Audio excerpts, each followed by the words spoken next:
I wasn't worried about things I shouldn't be worried about. I was thinking very hard about important things. And then I realized, like, oh, maybe that's why anxiety is anxiety. Like, if you felt like you were worrying about something that you shouldn't worry about, it would be much easier to stop doing it. When instead it feels like you are spending your time wisely considering all the things that might be wrong or go wrong. That's why it's difficult to escape.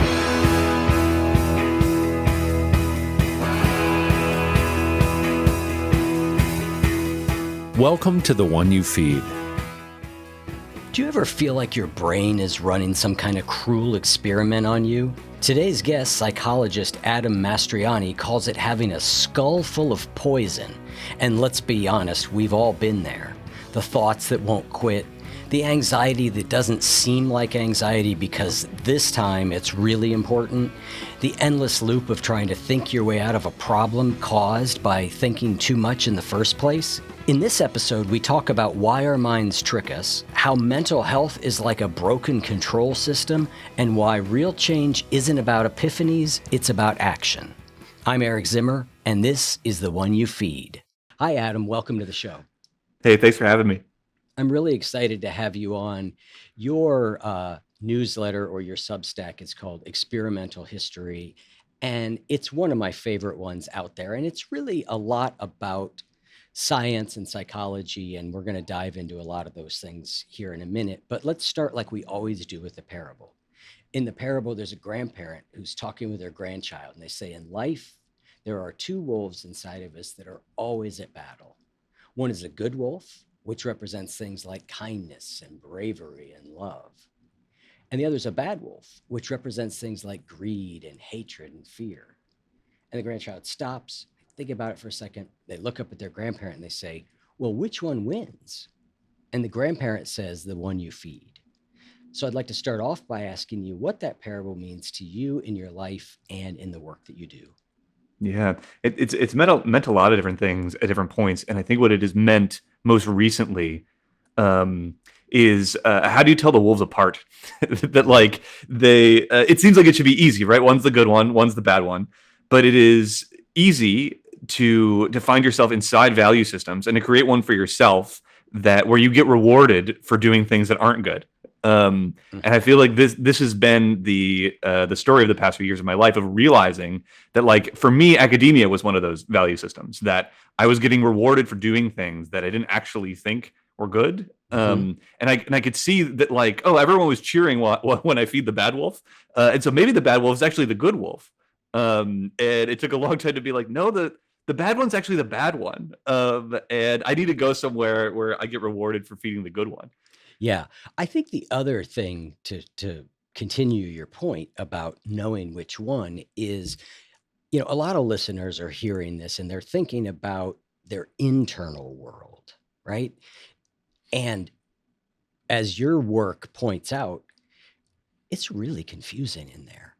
And so-called experts sort of maybe know what they're talking about some of the time, and our own intuitions sort of maybe sometimes know.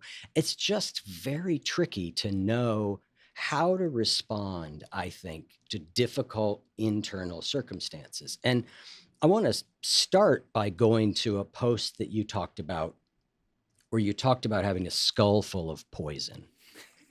So set up for us kind of what got you there, and maybe also set up just very briefly an intro, the type of psychologist that you are. So I'm trained as an experimental social psychologist, which means I'm not the kind that you go to for therapy. If I help people, it's only through a few steps, and I'm not licensed to talk to someone one-on-one unless it's on a podcast. So the story, the skull full of poison story, is that in the high point of the pandemic, I just started to feel really bad, and at the time I was a resident advisor, a graduate student living in a dorm, and I had been in the discourse about mental health for a long time, and it didn't feel like that to me. Like that felt a very euphemistic way of talking about the way I felt, which is just like undifferentiated bad for no reason all the time. The whole post is about like all the things that are really weird about feeling bad. Like things will seem extremely important that aren't important. things will like happen for no reason. And it was about like navigating that, which I'm happy to report that I feel like I'm out of now. But I feel like it was this whole story that it's not the way I thought it would have unfolded. Right. So to sort of say that differently, you had some degree of professional training as well as, talking to a lot of people about mental health, and Yeah. you were a little bit shocked by how this thing happened and how its experience was different than what you thought it might be like when you observed it from the outside. Yeah. Yeah. Yeah. Totally. And so looking back, and I want to get more into some of the weird things, but looking back, do you have any sense, would you be able to, and I know you're not a clinical psychologist, but would you be able to give it a diagnosis at this point with the hindsight of time and knowing what you know? Yeah. One of the more surprising and weird things that happened was when I ended up working with a psychotherapist, which was sort of its own story. At Hmm. one point, she was like, "Oh, this sounds like anxiety," and it had never felt to me like anxiety. That I always thought anxiety was people being like worried about things that they shouldn't be worried about, but I wasn't worried about things I shouldn't be worried about. I was thinking very hard about important things. And then I realized, like, oh, maybe that's why anxiety is anxiety. Like, if you felt like you were worrying about something that you shouldn't worry about, it would be much easier to stop doing it. When instead it feels like you are spending your time wisely, considering all the things that might be wrong or go wrong. Yeah. That's why it's difficult to escape. Yeah, you say something that I think is really profound. You say, I wonder if this is the secret behind a lot of skull poisons. You secretly think you're not sick at all, and you believe that what you're thinking about is actually extremely important. And I think that's really very insightful to what happens to a lot of us, because I've always said that one of the biggest problems with mental illness or skulls full of poison or addiction, like my background, or depression or whatever it is the thing that is trying to figure it out, is the thing that's, I'll just use the word broken for now. I don't like that word in general, but it's easy to Yeah. use. The thing that's trying to solve the problem is the very thing that is malfunctioning. It Yeah. makes it extremely difficult from your own side of things to sort it out, because the thoughts seem really, really true and real. Yeah. And so to overcome them, to deal with them, you're going to eventually have to do something that feels crazy.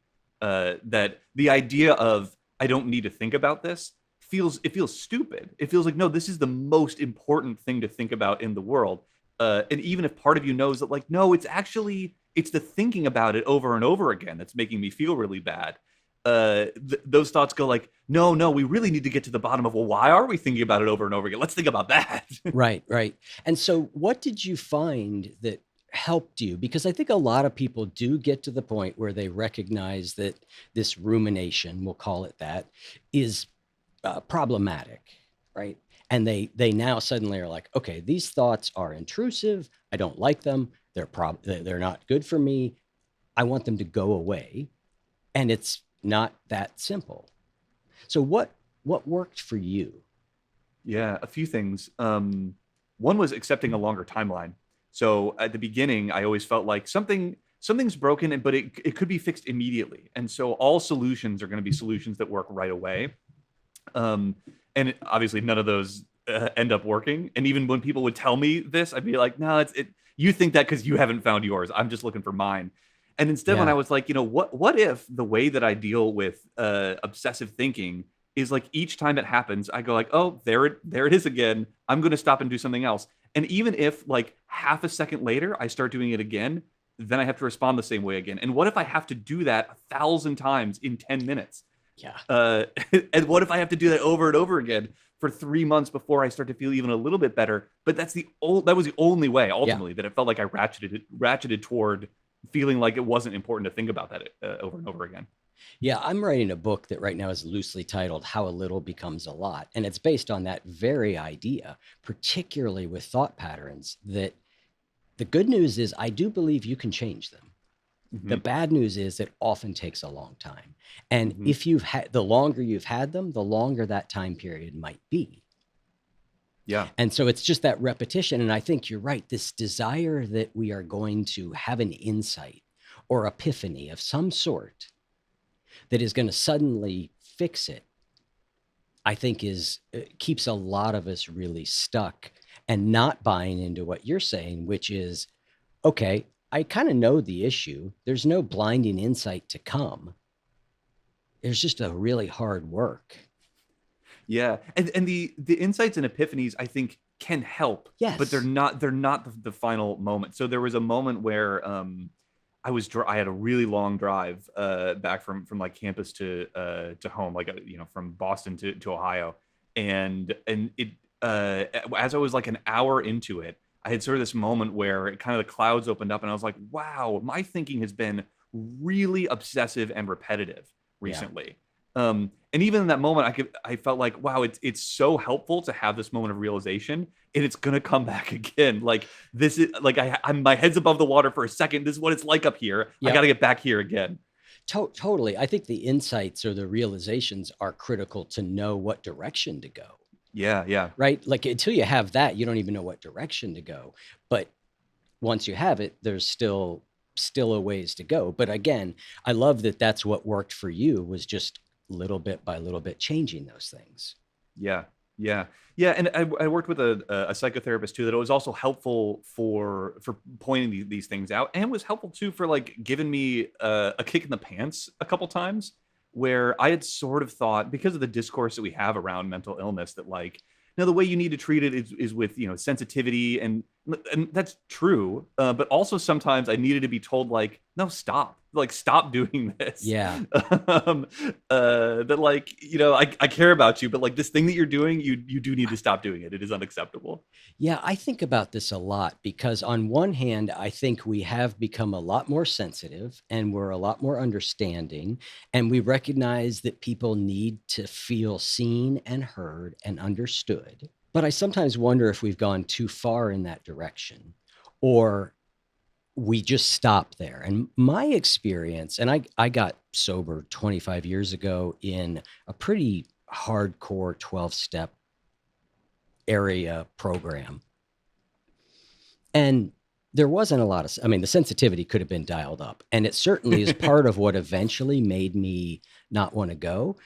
But also just being told very directly, like, here, do this, do that, turned out to be really, really helpful. And I think sometimes in this, just somebody just needs to be heard um, culture, I think sometimes we also need the next step, which is, yes, no one until they feel heard will listen to anything you say. So Yeah, don't bother to try and shortcut that step.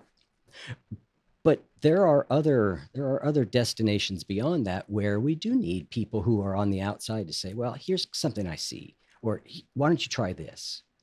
yeah. A big one for me was thinking less about myself and more about other Mm. people. That the thing about obsessive thinking of any kind is it's usually about you. Yes. Uh, and when I could realize that, like, wow, I feel better when I think about other people a little bit more and think about myself less. Or when someone could point that out to me, it was really helpful, because I'm like, I don't want to be the kind of person who is only thinking about how bad I feel all the time. I feel Yeah. a lot better when I can help lift other people up. Totally. I think there's a slight like this can sometimes take an interesting deviation, which is that the worry begins to be about people that are around you. And so it seems like it's not self-referential, but Hmm. but it is in a way ultimately, right? Yeah, Because whatever that person is happening or whatever they're doing is causing an emotion in you that you don't like, you yeah, know. And so it can be tricky. yeah. And so you're thinking, you think you're thinking about other people, but really you're thinking, do they like me? Like, did I hurt them? Rather than like, are they achieving their goals? Like, what do they need from me? Yep. And like, how Yep. can I help them to do the things that they're trying to do? Yep. Yep. I think this is funny. This is just coming to mind because a friend of mine, he's much younger than me, told me recently they're starting to try and have a kid, and it's like, I think parenting just adds a whole new like dimension of weirdness to dealing with your own mental stuff, because on one hand you are ostensibly thinking about someone else a lot, and yet, you know, It's just it's a weird space. Um, One of the other things that I read, and it's not exactly a secret, but it as you have a tendency to do, you wrote about it in a way that makes it so obvious, is that, you say, if you want to get a taco, right? The world comes rushing to your aid. Everybody's got a taco. Everybody wants to talk about their taco. People will vehemently defend their taco stand versus that taco stand, or whether al pastor is better than carne asada. But you need a therapist. You're on your own. Yeah, it's wild, but like, but there's no Yelp for therapists, at least not one that I found or that worked. Which ones take my insurance? Which ones will take me? Um, Right? uh, like which ones will return my call? When I was the person who was telling someone like, "Hey, have you ever thought of talking to someone?" I had no idea that that's the gauntlet that they had to face if they decided to do it. Yeah. Um, at the point where they are least equipped to do it, to deal with a system that makes no sense, is super annoying, Yep. doesn't give you feedback. And then even when you start talking to somebody, they don't tell you. I mean, a good one might that like we're going to take a while to make any progress here. The first time we talk is maybe even just to see if I think I can help you. I'm not. Yep. I'm not going to be able to do much for you the first Yeah. time around. It might take a couple months before we start working in any direction. Which is really difficult when you have a skull full of poison, Yeah, yeah. right? I mean, it's the same thing. I've dealt with my mother in chronic pain for years and years, and you finally find a new doctor who's like, okay, we're great at what we do, and you go, and they're like, well, now we're good. I mean, and you're just like, I could be months from any relief. It's really challenging.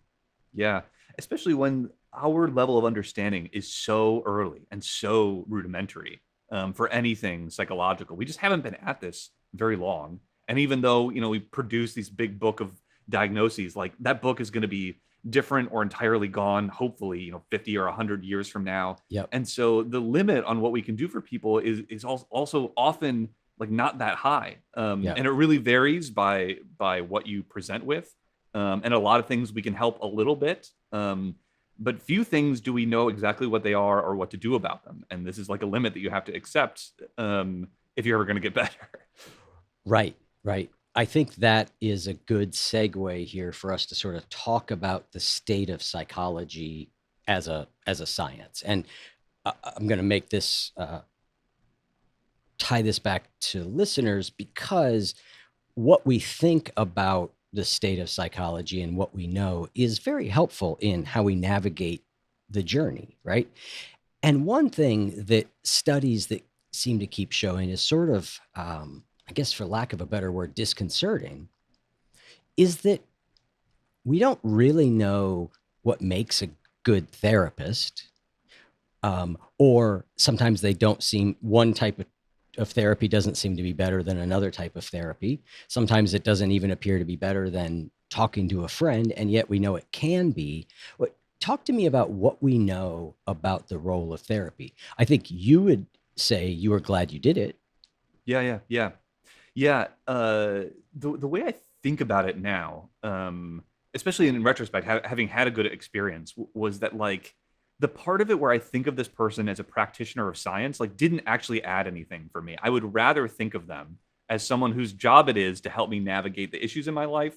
And like they come from this tradition where they're very interested in the inner workings of my mind, rather than say theology or like spirituality or whatever else way that you could get there. But that doesn't mean that we have all of these studies that are going to make it very clear what they should do with me and how I should accomplish my goals. Because we're not there yet. But it did matter a lot to have someone whose job it was to pay attention and listen closely, who had a lot of experience helping people navigate these kinds of situations, was informed somewhat by some of the things that we know. Yep. But it isn't like taking an antibiotic when you have an infection. Like that's just not the kind of result you're going to get. Because that's not the level of understanding that we have. And so you mentioned the study that I almost wish we could do again. Now the window is closed on doing this study, but in the 70s, there was this very small study where people got randomized either to go to a professional therapist or to a professor of history or engineering or whatever who'd been selected for being empathetic. And this study is really small. It's not very well conducted. But as far as they were able to tell, they couldn't see any difference between the outcomes of the people who were assigned, an older person who's empathetic and understanding versus someone who is all those things, but also trained in the ways of psychology. Now that was 50 years ago, but I think you'd get a pretty similar result today. Yeah, and without going into the science to the degree that you do and are capable of, it seems to me that the general thinking is that rapport is the name of the game, right? If you have a good rapport with your psychologist, that's far and away the most important thing. Yeah, I think especially if you don't have that somewhere else in your life. Yeah. That if you're at a point where your relationship's afraid, or you don't have many of them, or there's no Yeah. one that you feel like you can talk about this stuff to, it's a no brainer Yes. that you could go and work with someone whose job is to do that. And then I think there's plenty of things probably above and beyond that they can do, like be an outside observer on your life, Hmm. note things that you do over and over again, just ask you the question, what have you done to try to solve this? And has that worked for you? All these things that seem really obvious, you could conceivably do with a friend or with the mirror. And yet we don't, because we don't have the structure around it. Right. Well, there's this idea of, I believe that Dr. Ethan Kross at the University of Michigan was one of the coiners of this term, Solomon's paradox, which is an idea based on King Solomon that we can have a lot of wisdom towards someone else, Uh-huh. but it's really hard to have it towards ourselves. And I find this to just be amazingly true. And I Yeah. I also have found, I had to write a little reminder to myself at one point that even if I think I know what somebody is going to say to me when I bring them a problem, right? They're going to just parrot back my own advice to me or whatever. It still helps to talk to them about it. It still helps somehow to get it out of the squeamishness of my own brain. That's the wrong word for it. Not squeamishness, just amorphousness of my own Yeah. brain, Yeah. right? And talk about it with someone else. Yeah. Yeah, that like your own thoughts are squishy, and when you have to express them to someone else, you suddenly realize like, oh, I need to put this into words. I need to frame this in some way that makes it make sense. And when you do that, you can get it to a level of specificity that you couldn't get to on your own. I mean, this is also what I find when I'm writing, that like you can think the same thought over and over again. When you have to put it into a sentence, you suddenly realize like, oh, I didn't get this, or I didn't really know what I wanted to say. And I think these are all tools of nailing down the thoughts that you're trying to have. Yeah, it's funny. The book I'm writing is based on a program that I've taught for a number of years called Wise Habits. Um, but in writing it, sitting down and trying to write the book, I'm like, I didn't think that all the way through. Or, well, I'm saying this here, but then I'm saying something very like almost the opposite, that like just inconsistencies that were not immediately apparent to me in putting it into presentations and talking it out loud. Yeah, it's a way of dispelling what we call the illusion of explanatory depth, of this feeling that you know something when you don't actually know it. But like you know it as well as you need to know it for the purpose that you're doing. That like you know it at this level until you bump into something that requires you to understand it better. And so like writing is a way of doing that. Talking to people is a way of doing that. Teaching is a way of doing that. Of like breaking through that superficial level of understanding to the level below. Right. There's that idea that if you want to learn something, try and teach it to someone else. And I think it's Yeah. for that reason. And the fact that we have that illusion is enormously helpful in most areas of our lives, right? Like Yeah. you and I are both talking into a microphone. I doubt either of us could do an even, I couldn't do the most basic job of explaining to you what is happening there.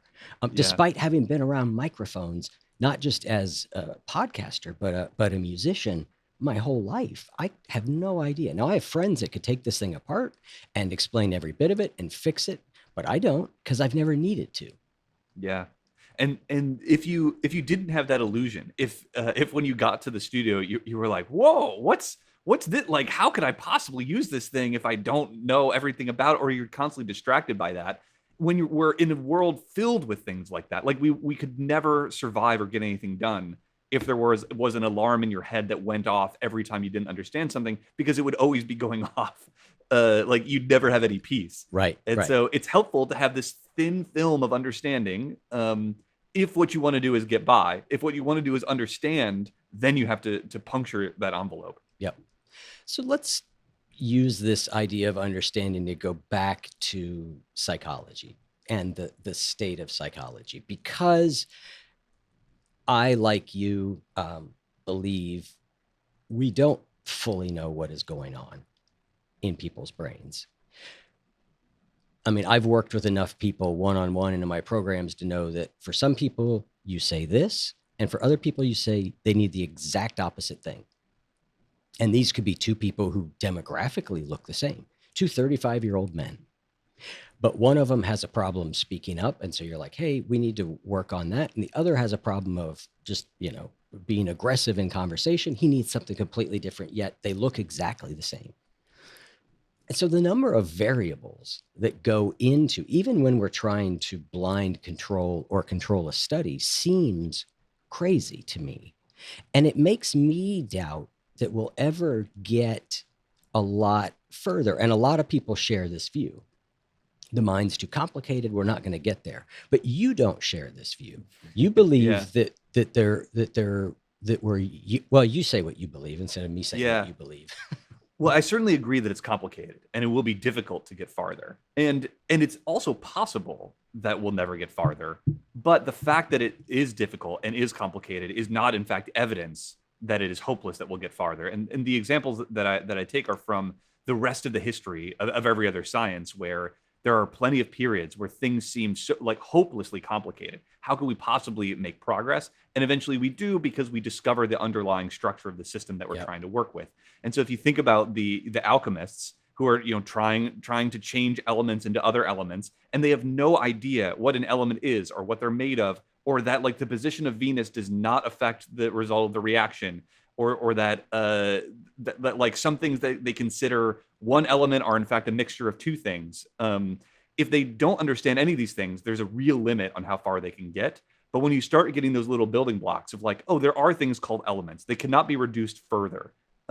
Just from that, you start to be able to do a bunch of things. Now you can ask, like, well, how many are there? How does each one react with the other ones? Are there ways that we can predict those reactions?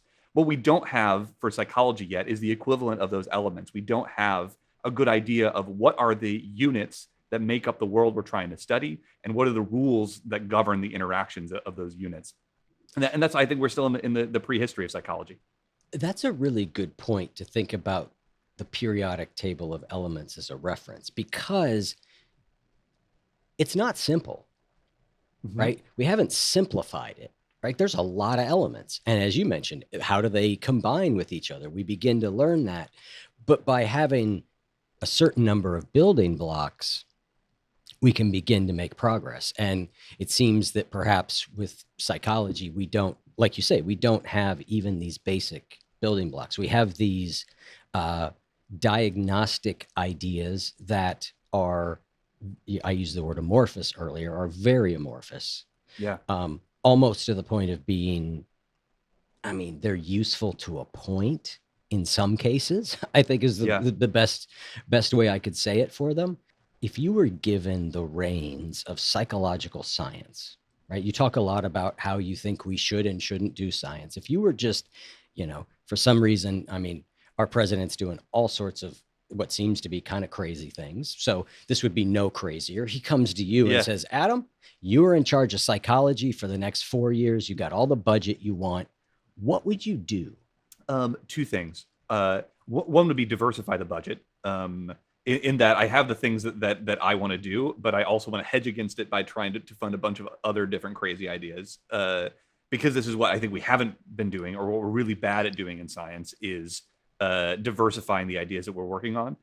The one that I would want to work on, and I've been working with some friends on this, and they're just starting to release the series now, is basically a cybernetic proposal for the way that psychology works. Cybernetics being the science of control systems, and control systems just being a few units that work together to try to maintain something at a certain level. So, like, a thermostat Mhm. is a control system. It reads what the current temperature is. It has the desired temperature, and it tries to reduce the difference Yep. between them.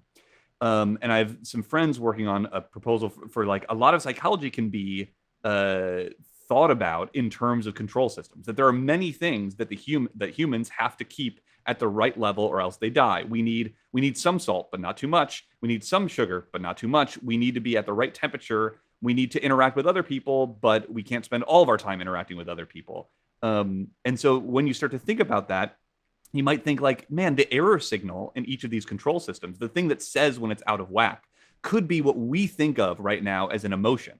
That Hmm. like the feeling of hunger is an emotion from your nutrition intake control system saying it's time to eat. The feeling of loneliness is a feeling from your sociality control system saying that I need to be around other Yep. people. And now we might start thinking, well, how many emotions are there? Which ones are stronger than other ones? Like which ones get to take precedence? Not all of these go from 0 to 100 quickly. Some go slowly. And now we can start to get something that looks a little bit more like a table of elements because we start asking how many, how do they interact? And we can try to start filling in the ones that seem to be missing. I love this idea of control systems because I'm a big believer in, I mean, I would just call it the middle way, Hmm. meaning that, you can look at most things in life and there is definitely a too much and there's definitely a too little, Yeah, right? yeah, And when yeah. we're at either of those, a really great solution is just to not, you don't have to abandon whatever that thing is. You just have to turn it up or down a little bit. But this idea of emotions, right? I mean, people have been arguing about what the core emotions are for a long time. How would we even get past that to a point that we could begin to say, here's our periodic table? Because it, every book I read, it's, there's four, there's 12, there's 79 shades of blue, there's, Yeah. you know, It's a great question. And I think that the cybernetic approach finally has an answer to it, which is first a conceptualization of what an emotion is in terms of the units and how they work together. So far when we talk about emotions, we're usually like, that thing you feel. But in this paradigm, an emotion is something very specific. It's the error signal of a control system. If we don't have a control system for it, we can't have an emotion about it. Um, and thinking this way leads to like calling some weird things emotions. In this system, the need to pee is an emotion. We don't think about it that way, but obviously sometimes you need to urinate, and that feeling is an error from your control system. That too mhm. is an emotion. It would also lead us to think about like this thing that we call hunger. That's an emotion too, but it's probably a confederacy of many emotions because there's many different kinds of nutrients that we have to intake. And so there's probably something called salt hunger or sugar hunger or protein hunger. And we can study these things by, and this is easier to do in animals than in humans, by depriving people of one thing and see if they feel hunger and eat another thing. As just one way, as a very Yeah. schematic way of investigating this. And so I think the way we make progress is by treating this like we're trying to figure out the rules of a board game by reverse engineering it. We don't know exactly what the little tokens mean or what they can do, but we do believe that there are tokens that can only go to certain spaces. And now we're trying to figure out what those are, rather than the squishy idea of like, well, you feel a certain way. What are the tendencies that you have, or are they constructed? That's the difference. Okay, because there is that theory of emotion. I mean, one of the core emotional theory disputes, and again, I'm a layperson in all this, is that there are these core irreducible emotions. Every human has them. They're the same group. And then there's the, as you just said, the constructed theory emotion, which is that there's basically just a stimulus of some sort. Mm-hmm. And then from there, we build everything that goes on top of that. Mm-hmm. Do you have a feeling there? How does thinking through that issue tie into, control systems? So this view, I think, would be much closer to the idea that there are basic ones, and all the labels that we apply to them are sometimes pointing to emotions that really exist, and sometimes calling things emotions that are not productively called emotion. So also in this paradigm, happiness isn't an emotion. It's a thing that we feel, but it's not an error signal. Which means that like whether it's constructed or not now becomes a nonsensical question. It's not part of the list of elements.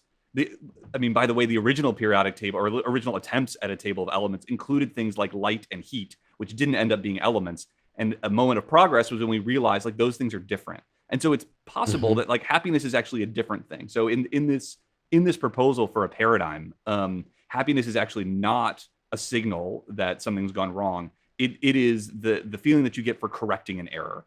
So you really have to pee. You find a bathroom. Happiness is the feeling that you get from your need to pee error signal going to zero. Um, but the same thing you get for, I feel lonely. I talk to someone. I feel the happiness is the thing that you get for reducing that error. So it is a different thing. We don't have a word quite for it yet. But you see how this is a weird way of thinking about it, which is part of what makes me excited about it. That like it uses words in ways that are really counterintuitive, because it has a strong idea of what are the components of the system and how might they work together. Right. And I would love to actually spend about an hour and a half on this because Yeah, I am fascinated. However, I don't want to make the whole interview about this, but I'm going to use it as a pivot point because one of the things that you say about psychology as a field is that we keep producing paper after paper after paper after paper, and that by and large, none of it moves the needle much anywhere. yeah, And that the way that we're going to make more progress than we have in the time we have so far is to begin to think about what you call alien ideas. And so I have a question. This relates to something else that you talk about, where you talk about strong link and weak link problems.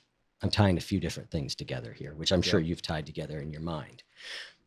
One of the things about alien ideas is I agree with you, we need them. And when we're in the middle of, say, something like a pandemic, they seem dangerous. And alien psychological ideas seem like they could be dangerous. So, how do we allow ourselves to take some of the shackles off psychology so maybe we can make progress in a different direction, but maybe not loose a bunch of craziness into the world? yeah. Do we need to do it Really, all in secret? no, I think really what you're pointing to there is there are at least two separable problems that we're trying to solve at the same time, and that's why there's a tension here. When I say science is a strong link problem, which is to say that we proceed at the rate that we do our best work, not at the rate that we prevent our worst work, is to say when I say that, like I'm talking about science as like the process of trying to understand the structure and function of the universe, which is separate from how do you make sure that that people believe the right things, which is a totally different thing, Okay. which is like science communication or like public health dissemination or something else. The way that you make sure that people don't believe crazy ideas that are wrong is different from, and sometimes like contrary to the way that we would discover truths about the universe. So recently, when I brought that post back up again, and someone was like, but look, there's this post about like there's this paper about vaccines causing autism that like caused all this trouble before it was retracted 12 years later. And I'm like, totally, that's a big problem from the standpoint of how do we solve the problem of making sure that people don't believe the wrong thing. It is actually unrelated or mainly unrelated to the idea of how do we understand autism. So it wasn't the case that when that paper came out, all the scientists who study autism were like, wow, vaccines must cause autism. Like I'm totally Right. updating. Like many people were like, oh, I don't believe this paper at all. And at the time, it might have actually been reasonable to think about like, oh, is this a possibility? Like it's better for there to be more information rather than less. That is different from the kind of person who's going to look at that and go like, oh, this means I should change my vaccine behavior. Um, Right. And I think part of that comes from something that I don't think the genie goes back in the bottle on, which is the popularization of and the bastardization of science into the public consciousness. I mhm. mean, you don't have to look very hard to suddenly start seeing that there's a study, that there are people whose job is go find a study and then write an article or a news article about it. And sometimes they're reporting the study relatively accurately, even though there's still a lot of nuance getting lost. And other times it's just near nonsense. And so I understand what you're saying on one hand, that science itself, the process of science, needs to be a problem where we don't worry about the bad ideas because the scientific process will eventually weed them out. And what we need to be focused on are the really big, good ideas. And the only way sometimes to get those is to venture way off course from what everybody else is doing. And then you have what's done with that science. Is this just a problem we have to live with? I think that that's a problem that we can get better at. And where it starts is in how we teach students about science, like from elementary school onward. That right now, when you get your scientific education, it's like, oh, we thought atoms were plum pudding, and then we thought they were this other thing, and then finally we discovered the real thing, not understanding how that process unfolded. That like for a long time we like went off in this direction and then we did this other direction, and like it took a long time for us to figure out what was true. And so when you see a scientific claim, you should go like, yeah, maybe. um Precisely. yeah, Yeah. We don't follow that with the thought of, and by the way, this current understanding could go through the same revision, right? yeah, We just take it as now we know. And yeah, if you look back at scientific history, you realize that's kind of a silly position to take. yeah. And anybody should be able to have to trace this through like the evolution of nutrition recommendations over the course of their own lives. If you're old enough, right? That like I grew up when every cereal box had that pyramid on the back that Mhm. was like you should eat 6 to 11 slices of bread per day. Um, and then like 10 years later, people were like, you should never eat a slice of bread. Yep. Um, Yep. and like both of these extremes, and the next year it's going to be something else. And what this means is like we're still figuring out how nutrition works. Like we're very early on, and the only mistake that we're making is being extremely certain at each stage that Yes. that now we know for sure. Yep. Before we dive back into the conversation, let me ask you something. What's one thing that has been holding you back lately? You know that it's there. You've tried to push past it, but somehow it keeps getting in the way. You're not alone in this, and I've identified 6 major saboteurs of self-control. Things like autopilot behavior, self-doubt, emotional escapism, that quietly derail our best intentions. But here's the good news. You can outsmart them. And I've put together a free guide to help you spot these hidden obstacles and give you simple, actionable strategies that you can use to regain control. Download the free guide now at oneyoufeed.net/ebook and take the first step towards getting back on track. Yeah, and I think that this goes back to, I think part of the problem with nutrition is, I think what we're going to, is part of what we wrestle with in psychology, is not everyone is the same. You know, Yeah, my yeah, partner and I wore a continuous glucose monitor for a while. We just kind of wanted to see like what's happening with blood sugar. Her mom had Alzheimer's, my dad has Alzheimer's, and one of the theories is that there's a metabolic issue here. So okay, we want to study our metabolism, and it was fascinating to see. Like I can eat brown rice and it's okay. She eats brown rice. She might as well have drank a Coca-Cola. It's just insane. And so as people, we keep saying like, you should eat this, but people are just very different. And we don't yeah, know what constitutes the difference enough yet yeah, to be able to make any sort of like recommendation that I should eat the same thing as you. We just don't know, but yet we yeah. think we do. Yeah, this is a problem that I really wish that it were so much more apparent to people that like whenever you want to make a universal recommendation, you need extremely good evidence. But like we're really willing to just like Yeah. make universal recommendations Well, willy nilly. because Like people everybody should do want, this. yeah, because I think it's partially that's a human tendency. And I think that people want it. Hmm. Right? I mean, I think that it goes back to what you were talking about with, when you had a skull full of poison, right? What you wanted, the desire that emerged from that was not to listen to an hour-long nuanced conversation about the science of psychology like we are doing right now. Mm. You wanted somebody to say, here's the one quick trick to get rid of your skull full of poison, right? And so we're just in a world that nuance is not incented. I find it personally semi-painful as a Hmm. person who my brand is nuance, I think. Mm. Yeah, and I also think it's on the part of experts making the recommendations. There's this fear that like, oh, people are too stupid to understand Mm. nuance. So we can't give it to them, even though we know it might be there. We just need to tell everybody the same thing, or else they'll get the wrong idea, Yep. or Yep. some of them will do the wrong thing. And so we just need to be really confident and conclusive about telling everybody what they should do, which ultimately just leads to the erosion of trust. Because why would you trust someone Yep. who's going to knowingly tell you something other than the full truth of what they know? Yep. Yeah, So we've sort of hit this, and you may have already answered it, in which case you could say we've already covered that.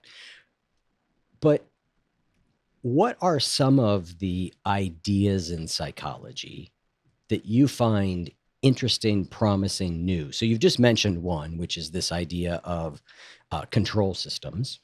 yeah. Are there any others out there that you currently are like, wow, that's really interesting? That's the one that I think is most promising. But Yep. I think it's worth looking back at the ideas that we have had that were productive and good. And now there's a temptation to keep doing them forever, even though I think we've gotten out of them what they had to give us. So some of those dominant ideas in psychology were like, oh, people aren't perfectly rational. They don't obey the rules of optimal decision making. Yep. This is an idea that's been so successful that it's won the Nobel Prize twice. Yep. And I think it's a great one, and it started all kinds of lines of research. I also think that now we've pretty much gotten everything out of it that we're going to get out of it. Hmm.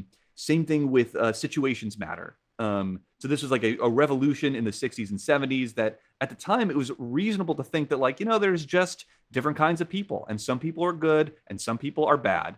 And then people started creating these like little pantomimes and situations where you put someone in it, someone who seems normal, and like now they're shocking someone to death in the other room, or at least they think they are. That was a really important point to make. But we can keep doing that forever. We can keep inventing new situations and showing like, wow, when you do this, like some people do that thing. And I think here too, we've gotten most out of it that we're ever going to get out of it. So let's take that. These are both good. Let's take that second one there, which is that context essentially is another way of saying context really matters, Yeah. right? I get on one hand how, like we just said it, right? Context matters. Okay, move on, right? Uh-huh. But are there useful ways of showing in what ways context informs or um, changes based on different things? Like I still think, like you and I know that, right? But a lot of people are going to take a personality test and they're going to go off and believe that that personality test is telling them a lot about themselves. And I would argue the primary limitation to a lot of those is context matters, right? It's like I hate these things, right? They drive me up the Yeah. wall because it's like, would you rather read a book or go to a party? And I'm like, well, I have 9 questions I need to ask you before I make that decision. Uh-huh. What's the party? Who's going to be there? What book am I reading? Am I tired? Like, I mean, is it cold outside? And so it seems like on one hand, we know context matters, and yet broadly speaking, I'm not sure that most people do. Yeah. But is I that a mean, communication versus a research issue again? yeah, I think so. Like, I don't know how many more demonstrations we can do. That I think. I mean, the Milgram shock experiments from 1963. This is the famous experiment where basically people get, probably a lot of people have heard of it, but in case they haven't, like you get brought into what looks like a lab, and you think that you are doing a learning task with someone who's in a different room, and you're supposed to give them a little shock when they get the question wrong. And they set it up that like, oh, the person gets so many questions wrong that eventually it seems like you're shocking them to death, even when you're, and there's this whole like recording you hear, but you think it's real, where it seems like they have a heart condition and they maybe pass out, whatever. And like in that situation, 2/3 of people kept shocking someone until they ostensibly died, because the person behind them was like, no, it's very important that you can continue. Like, I don't know what better demonstration you can do. Yep. And by the way, people have tried to debunk this a couple times, and I think it has survived the debunkings. A Mm-hmm. lot of great research from that era hasn't. But like, I don't know what else you can do to show people that, like, no, that you, a very normal person, could be put in a situation where you could do something that you look back on it and think that it is horrifying. Like, I think the only way that you can drive that point home better is by bringing that person into the lab and doing it to them. Right. Right. Otherwise, it's not going to land. Yep. Okay, so let's go back to, for some reason, I don't like the word cybernetic because it makes me think about, a cyborg or something. But I get it. We're talking about systems, and I'd love to talk about one of your posts that's all about systems, and it's Mhm. really about the idea of us having a mental heater and a mental air conditioner. Kind of walk me through this idea. Yeah.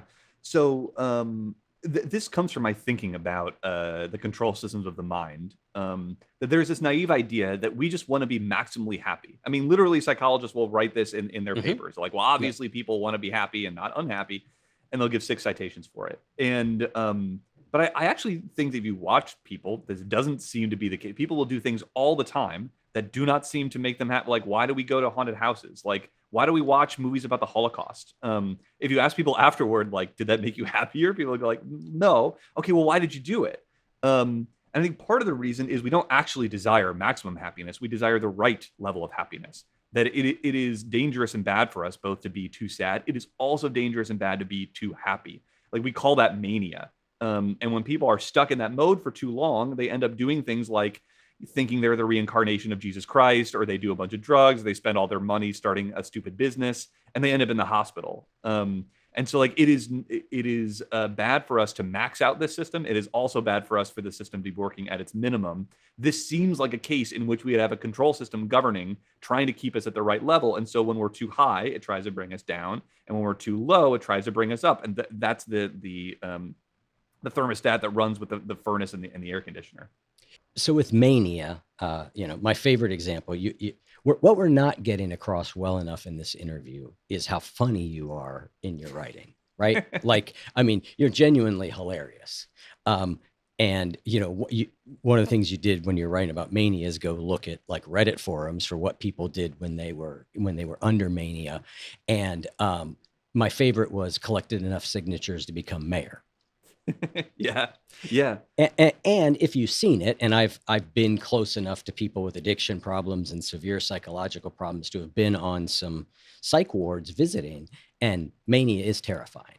yeah, When you see somebody who's in mania, it is genuinely frightening. So I get the idea that, okay, we don't want to get too high, we don't want to get too low, right? You get too low, you basically don't move. And as humans, we need yeah, to move and do things. You also talk about how happiness doesn't tend to change a lot over time. yeah. Do you then believe that we each have an individual happiness set point that we're largely going to return to? And if so, why would mine be, you know, uh, 40% and someone else's would be 90%? And is the fact that I am reporting myself as unhappy simply my error system, to use your theory? My sense of unhappiness is simply my internal control system saying, you need to be up there. Because one of the things that I've found, I've said before about having depression, is one of the things I've done, I think, is get better at it.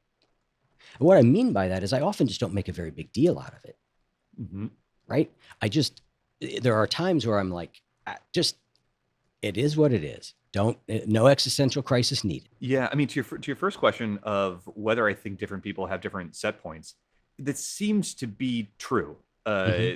empirically. That if you track people over time, that some people are consistently at a 6 out of 10, and some people are consistently at an 8 out of 10. And even when disturbances happen in their lives, even when they get a new job that they love, lose a job that they love, find someone they love, lose someone they love, they obviously go up or down, but Hmm. they come back to that Yep. point. Yep. And so that seems to be empirically true. Now, why would it be that some people are, stuck at 6 when they'd rather be at 8, or why can't we all be at 10? I think for the same reason that we differ in all other kinds of ways, like all other control systems also have different set points. So we think that weight is probably also governed by some kind of control system. Some people weigh 150 pounds and some people weigh 200. Like, why is that? I mean, the ultimate answer is genetics and then what you get exposed to in the environment. But like, why, from a broader sense, like, why would there be variance across humans? Like, because it is actually useful for people to be different. Hmm. I think is the ultimate answer. That like the way that humans have succeeded is by producing a diversity of humans who have different ideas and behave differently, so that we can benefit from the different strengths that different people have. And so, like, there may be a reason why we don't all have the same level of happiness. Um, that would be my guess. we don't really know, but that's my guess. Now, do you think that then what we might think of as extreme levels of high, which would be mania, but the opposite seems to be far more common, which is, Yeah. being very low, is a control system failure? Because when you talk about weight, right? Yes, we all have a natural weight. We also know people who weigh 75 pounds and people who are way on the opposite end of that are not in what we would probably consider the natural range Yeah. because we're exposed to different all sorts of different things. So is that what mental illness is a control system failure? Yeah, there are lots of ways that the systems can break that end up looking like different kinds of mental illnesses. So, I mean, my friends who write under the name Slime Mold, Time Mold are releasing a whole series about this. So hopefully by the time it comes out, it'll be out there for people to read. But they have a whole series of papers about how different ways that you break the system produce different things that look like depression or anxiety. So for instance, if you turn down the errors on all of your control systems, so you get no error signal, you will look like someone who is extremely depressed. You won't do anything because you have no errors to correct. Mm-hmm. This looks ultimately like that kind of bedrot depression where that person doesn't move. Yeah. If you increase the sensitivity on all of your control systems, so you're getting super high errors all the Mm-hmm. time, now you start to look like someone who's manic. Yeah. Because you're rushing around all the time trying to correct your errors, and you're feeling great about it because you're always correcting them, and then they pop up again and you can correct them again. So you're playing whack-a-mole and it feels wonderful. Mm-hmm. So there's like 10 other ways that you can break this system, but it starts to lead you to think about like, okay, when people feel bad or feel really good, like what is going on underneath? Like not at necessarily the level of like chemicals, which is I think has been a real dead end for us, but like what are the like what's the software that's running on the mind that could possibly produce this pattern of results? And then, I mean, obviously, at the end of the day, the brain is firing off electrical signals and Yeah. chemicals. Is your belief that that software is ultimately that's how it does what it does, right? Yes. Is through those things. Yes. So like often when I tell people about this, they're like, oh, okay, so you think all psychology is just neuroscience. And I'm like, no, ultimately it does have to work on the machinery of Right. neuroscience. Right. Um, but this is just like saying if you want to understand how a subway system works, you're not going to talk in terms of like atoms of like carbon and oxygen moving around. You're going to talk in terms of there's trains and stations and passengers, and all those things are made up of smaller Yep. things, Yep. and whatever I say about a train has to be possible at the level of the Yep. elementary particles.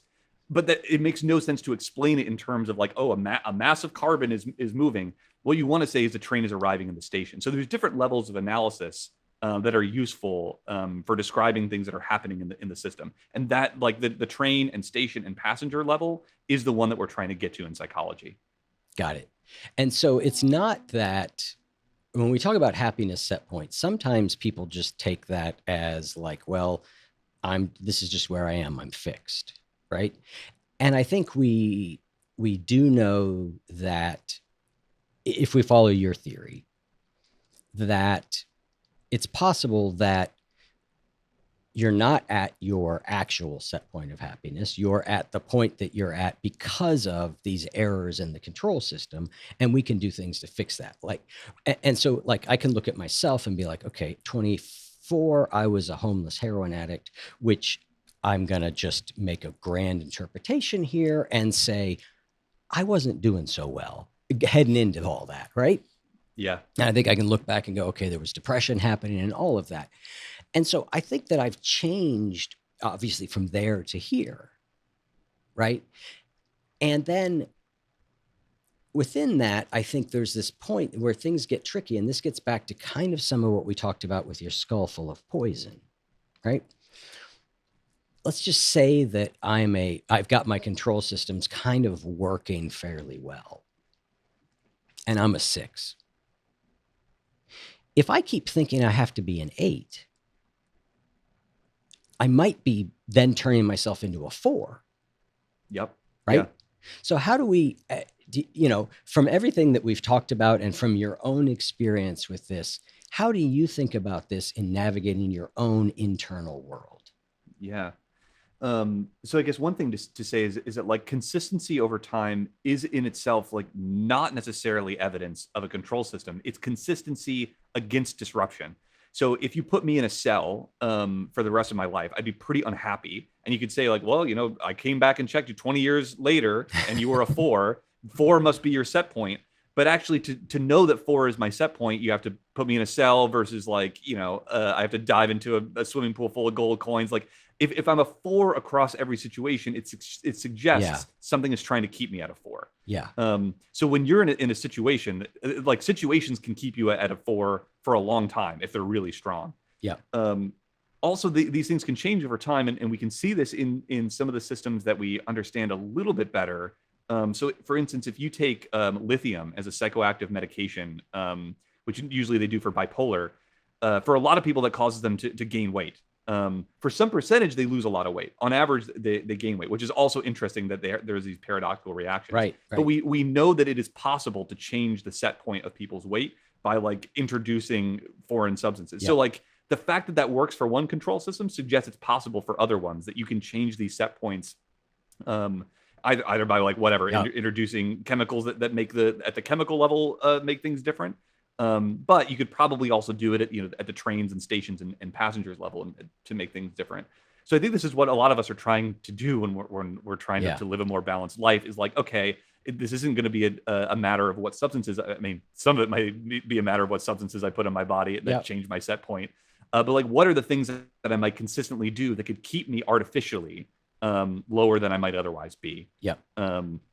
And so for me, some of these things are obvious. Like, well, if I don't sleep enough, if I eat poorly, like I'm going to be consistently at a low Right. level. Before we wrap up, I want you to think about this. Have you ever ended the day feeling like your choices didn't quite match the person you wanted to be? Maybe it was autopilot mode or self-doubt that made it harder to stick to your goals. And that's exactly why I created the 6 Saboteurs of Self-Control.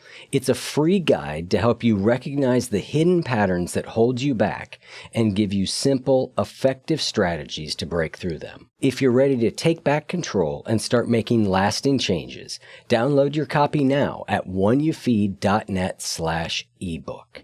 Let's make those shifts happen starting today. oneyoufeed.net/ebook.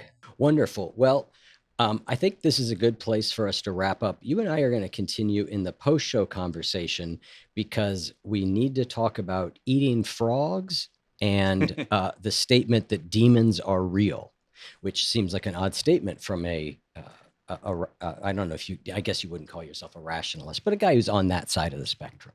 Yeah. Listeners, if you'd like access to this post-show conversation with Adam, as well as ad-free episodes, and to support this show, then go to oneyoufeed.net/join and become part of our community. We'd love to have you there. Adam, thank you so much. I've gotten so much pleasure out of reading your Substack. We'll have links in the show notes to where people can get to it, and I highly recommend it. Thank you very much. Thanks for having me.